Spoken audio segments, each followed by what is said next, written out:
حکومت پاکستان اور تحریک لبیک پاکستان کے درمیان اتفاق رائے سے طے کر لیا ہے کہ فرانسیسی سفیر کی ملک بدری کی قرارداد آج 20 اپریل کو پارلیمنٹ میں پیش کی جائے گی۔ پورے ملک سے بشمول رحمت للعالمین مسجد دھرنا ختم کیا جائے گا، جبکہ مقدمات، اخراج اور فورتھ شیڈول نئے اور پرانے کا خاتمہ کیا جائے گا۔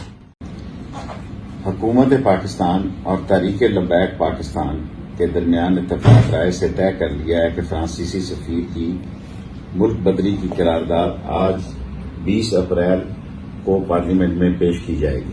پورے ملک سے بشمول رحمت للعالمین مسجد دھرنا ختم کیا جائے گا، جبکہ مقدمات، اخراج اور فورتھ شیڈول نئے اور پرانے کا خاتمہ کیا جائے گا۔